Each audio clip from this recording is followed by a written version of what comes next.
You know, the best thing about time is it changes. And when it does, it's fucking sweet.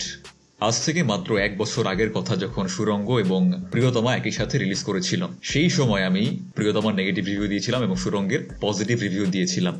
তখন আমি বলেছিলাম যে প্রিয়তমার থেকে সুরঙ্গ সিনেমাটা অনেক অনেক বেটার একটা সিনেমা। ওই সময়ে শাকিব খানের পুরো ফ্যান বেস আমাদেরকে যেই পরিমাণ বুলিং করেছে, কমেন্ট বক্সে বাবা মা 14 গোষ্ঠী তুলে অকথ্য ভাষায় গালাগালি।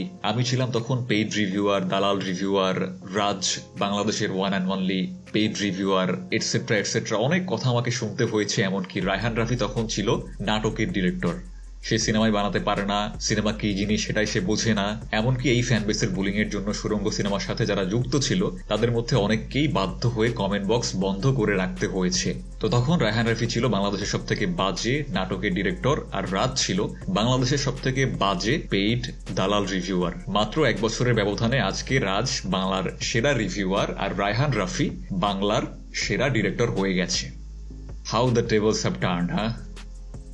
আর ওই সময় সেই সমস্ত সিনেমার প্রযোজক সহ যাদের পক্ষ নিয়ে এই সমস্ত সাকিবিয়ানরা এই ফ্যান বেসটা কথা বলছিল, যাদের পা দিনরাত 24 ঘন্টা চেটেছে, আজকে 1 বছরের ব্যবধানে আমার ইনবক্স ভরে যাচ্ছে তাদের ব্যাপারে নালিশে, তাদের ব্যাপারে কথা বলার জন্য। রাজ ভাই একে নিয়ে ভিডিও বানান, রাজ ভাই এই লোকটা শাকিব খানকে নিয়ে এই কথা বলেছে, কিভাবে বলেছে, কেন বলেছে, একে একটু ধুয়ে দেন। অথচ এই ফ্যান বেসটা একটা সময় এই সমস্ত লোকদেরকে মাথায় তুলে নাচত। মাত্র 1 বছরের ব্যবধানে পুরো দৃশ্যপটটা চেঞ্জ হয়ে গেছে আজকে। তো এটাই প্রমাণ করে দেয় যে সত্যি এমন একটা জিনিস, এটাকে আপনি যতই ইগনোর করার চেষ্টা করুন না কেন, কোনো না কোনো একদিন গিয়ে আজ নয়তো কাল আপনাকে সত্যিটাকে মেনে নিতে হবেই হবে। I knew it from the day one. প্রথম দিন থেকে এই জিনিসটা আমি বারবার বিভিন্নভাবে মানুষকে বোঝানোর চেষ্টা করছি, বাট এই কথাটা তখন বুঝতে কেউই রাজি ছিল না। আমি শাকিব খানের হেটার, আমি শাকিব খানের শুধুমাত্র খারাপটাই চাই। ওয়েল, এতদিন ধরে যাদেরকে শাকিব খানের বন্ধু মনে করা হচ্ছিল, আজকে এসে আস্তে আস্তে তাদের চেহারা সবার সামনে প্রকাশ পেয়ে যাচ্ছে। প্রযোজক আরশাদ আদনান, যার লাস্ট সিনেমা শাকিব খানের সাথে কিছুদিন আগেই থিয়েটারে রিলিজ করেছে, সেই সিনেমাটা এখনো পর্যন্ত থিয়েটারে চলছে। আমার কাছে বেশ ভালোই লেগেছিল, আমি পজিটিভ রিভিউ দিয়েছি। কিন্তু আজকে যখন তুফানের টিজার রিলিজ করলো এবং এই জিনিসটা নিয়ে অনলাইন দুনিয়া মেতে উঠেছে, সবাই সব দিক থেকে পজিটিভ রিভিউ দিচ্ছে, দর্শক প্রচন্ড রকমের পছন্দ করছে তুফানের টিজারকে। এখানে শাকিব খানের লুক থেকে শুরু করে সব জিনিসই প্রচন্ড রকমের একটা পজিটিভ রেসপন্স পাচ্ছে। সেই মুহূর্তে দাঁড়িয়ে তিনি এই সিনেমাটাকে জাস্ট কপি বলে দিয়েছেন, কপি এবং নকল। অথচ তিনি নিজেকে শাকিব খানের বন্ধু বলে দাবি করেন। আই নো যে প্রযোজকদের মধ্যে, ডিরেক্টরদের মধ্যে রাইভালরি থাকতে পারে, এই জিনিসটা খুবই কমন একটা বিষয় ফিল্ম ইন্ডাস্ট্রিতে। বাট তুফানের ডিরেক্টর এবং প্রযোজক যেই হোক না কেন, তুফানের হিরো শাকিব খান, যেই লোক সবসময় শাকিব খানকে নিজের খুবই কাছের বন্ধু বলে পরিচয় দিয়ে থাকে, তিনি কিভাবে পাবলিকলি এসে বলেন যে সিনেমাটা দর্শকের কাছ থেকে এত পজিটিভ রেসপন্স পাচ্ছে, ঠিক সেই মুহূর্তে তিনি পাবলিকলি এসে সেই সিনেমাটাকে নিয়ে ওপেনলি নেগেটিভিটি করে তাকে কপি এবং নকল বলে দেন। এই হচ্ছে একটা বন্ধুর কাজ। অথচ একজন প্রকৃত বন্ধুর করা উচিত ছিল সম্পূর্ণ উল্টোটা। তার বরঞ্চ এই সিনেমাটাকে একেবারে সামনে থেকে সাপোর্ট করা উচিত ছিল। তার বোঝা উচিত ছিল যে সিনেমাটার প্রযোজক যেই হোক, ডিরেক্টর যেই হোক, সিনেমাটা আমার বন্ধুর সিনেমা। অন্যদিকে শাকিব খানের আরো এক প্রাক্তন বন্ধু, এক পাগল প্রডিউসার, যে বিভিন্ন সময় শাকিব খানকে নিয়ে বিভিন্ন রকমের আজে বাজে কথা বলে থাকে, ইনিও একসময় শাকিব খানের বন্ধু ছিলেন এবং এনার সাথে শাকিব খানের একেবারে গলায় গলায় দহরম মহরম ভাব ছিল। কিন্তু আজকে এই লোকের শাকিব খানের বদনাম না করলে তার ঘুম আসে না। সেও ক্যামেরার সামনে এসে তুফানের টিজারকে কপি এবং নকল বলে দিচ্ছে এবং বলে দিচ্ছে যে এই ধরনের কাজ আমরা আগে অনেক দেখছি, এই জিনিস দেখে আমাদের কিছু হয় না। যারা জীবনে কোনোদিন দেখে নাই তাদের অনেক কিছু মনে হতে পারে, বাট আমার কাছে কিছু মনে হয় না। তো ওনার কাছে এই জিনিসটা নকল। বাট এখন যদি বলি যে উনি ওনার প্রথম সিনেমা কিল হিম যে বানিয়েছিলেন, কিল হিমের অ্যানাউন্সমেন্ট টিজারটা একেবারে হুবহু জাওয়ানের টিজারটা থেকে ঝেড়ে দেওয়া, জাস্ট চুরি করে কপি করে তারপরে বানানো। অথচ সেই জিনিসটা যখন খুব ভালো রেসপন্স পেয়েছিল, এমনকি আমিও পজিটিভ রিভিউ দিয়েছিলাম কিল হিমের, তখন সেই জিনিসটা শুনতে খুবই ভালো লেগেছিল। মনের মধ্যে অন্যরকমের একটা সুখের বাতাস বয়ে গিয়েছিল ওই মুহূর্তে এই ধরনের প্রশংসা শুনতে। বাট সেম জিনিসটা যখন আজকে শাকিব খানের সিনেমার ক্ষেত্রে ঘটছে, আজকে অন্য কোনো ডিরেক্টরের সিনেমা যখন প্রশংসাটা পাচ্ছে, তখন সেই জিনিসটা কপি হয়ে যাচ্ছে। তখন সেই জিনিসটা উনি আগে দেখে ফেলেছে। এমন একখানা ভাব যে উনি কিল হিম যখন বানিয়েছিলেন, সেই জিনিসটা উনি এমন একখান জিনিস বানিয়েছিলেন যেটা পুরো পৃথিবীতে এই গ্রহের অন্য কেউ ওই জিনিস দেখে নাই। ওই সিনেমা যে পুরোপুরিভাবে সাউথ ইন্ডাস্ট্রির বিভিন্ন রকমের সাউথ ইন্ডিয়ান সিনেমা থেকে, জাওয়ান থেকে পুরোপুরিভাবে চুরি করে বানানো প্রত্যেকটা জিনিস যে সাউথের স্টাইলেই করা হয়েছে, তখন কোনো প্রবলেম ছিল না, ইট ওয়াজ ওকে। বাট আজকে শাকিব খানের একটা সিনেমার সাথে যখন সাউথের কোনো সিনেমার, বলিউডের কোনো সিনেমার লুক অ্যান্ড ফিল মিলে যাচ্ছে, তখন এটা বিশাল বড় প্রবলেম।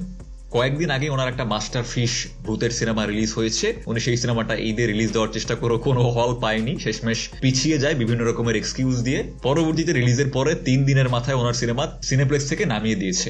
ইয়েস, 3 দিনের মধ্যে ওনার সিনেমা সিনেপ্লেক্স থেকে জাস্ট ঘাড় ধাক্কা দিয়ে বের করে দিয়েছে।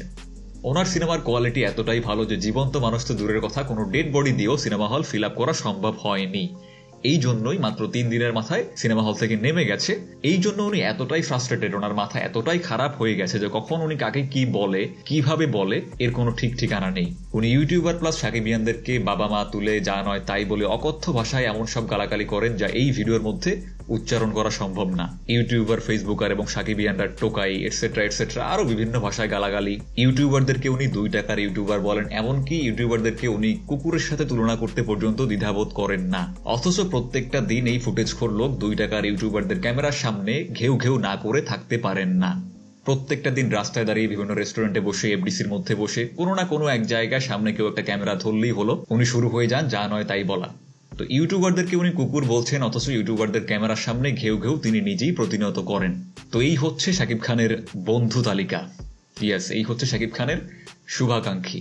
আমাকে যখন প্রথম থেকে সাকিবিয়ানরা শাকিব খানের হেটার বলতো, আমি এই জিনিসটা মানুষকে বোঝাতে পারতাম না যে আসলে শাকিব খানের আমি ভালোই চাই, আমি শাকিব খানের শুভাকাঙ্ক্ষী। বাট এখন মনে হচ্ছে আমাকে শাকিব খানের হেটার বলা হলেই ব্যাপারটা আমার কাছে অনেক বেশি ভালো লাগবে। বিকজ এই যদি হয় শাকিব খানের বন্ধুদের অবস্থা, এই যদি হয় শাকিব খানের ওয়েল উইশারদের অবস্থা, তাহলে এমন সব বন্ধু এবং ওয়েল উইশারদের তালিকায় আমি একেবারেই নাম লেখাতে চাই না। আসল সত্যিটা হচ্ছে শাকিব খানের কোনো বন্ধু নাই। সবাই তার কাছ থেকে শুধুমাত্র স্বার্থ খুঁজে, স্বার্থ ফুরাই গেলে তাকে জাস্ট ছুঁড়ে ফেলে দেয়। মান্না একটা কথা বলেছিল যে ফিল্ম ইন্ডাস্ট্রিতে কেউ কারো বন্ধু হয় না, এখানে সব মেকি।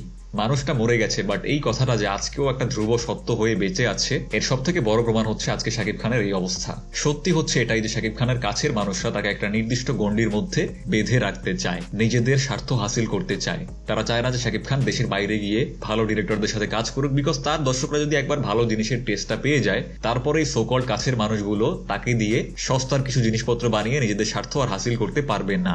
এই জন্যই শাকিব খান আগে একবার যখন যৌথ প্রযোজনার সিনেমা করা শুরু করেছিল, তখন কিন্তু সবাই মিলে এই জিনিসটাকে বন্ধ করে দিয়েছিল। শাকিব খানকে আবারও একটা নির্দিষ্ট গণ্ডির মধ্যে আটকে দেওয়া হয়েছিল। আজকে যখন আবারও পরিস্থিতি চেঞ্জ হতে শুরু করেছে, শাকিব খান ভালো ডিরেক্টর, দেশের বাইরের প্রযোজনা সংস্থা, ভালো শিল্পীদের সাথে কাজ করা শুরু করে দিয়েছে, এই মুহূর্তেই তার এই সমস্ত সোকল কাছের মানুষদের জ্বলে যাচ্ছে। আজকে একটা কঠিন সত্যি কথা বলে দিচ্ছি, সেটা হচ্ছে শাকিব খানকে তারা সবাই নিজেদের পার্সোনাল সোনার ডিম পাড়া হাঁস করে রেখে দিতে যাচ্ছে। এই হাঁসটাকে তারা নিজেদের কাছেই রাখতে চায় এবং এই ডিম তারা নিজের মধ্যেই ভাগাভাগি করে খাবে। যখন এই হাঁসটা বাইরে বেরিয়ে অন্য কারো কাছে গিয়ে ডিমটা পারবে, তখন এইসব কাছের মানুষদের আসল চেহারাটা সামনে বেরিয়ে আসবে। তো আশা করছি ফাইনালি শাকিবের ভক্তকুল এই সত্যিটা বুঝতে শিখবে। আর এবারও যদি তারা এই জিনিসটা বুঝতে না শেখে, তাহলে আমার আর কিছু বলার নেই, আমি আর একেবারেই বোঝানোর চেষ্টা করবো না। ভিডিওটি দেখার জন্য অসংখ্য ধন্যবাদ। কমেন্ট আপনাদের মতামত অবশ্যই জানাবেন। যদি আমাদের চ্যানেলে প্রথমবার হয়ে থাকেন, প্লিজ লাইক এন্ড সাবস্ক্রাইব। দেখা হচ্ছে নেক্সট ভিডিওতে। Till then, tata.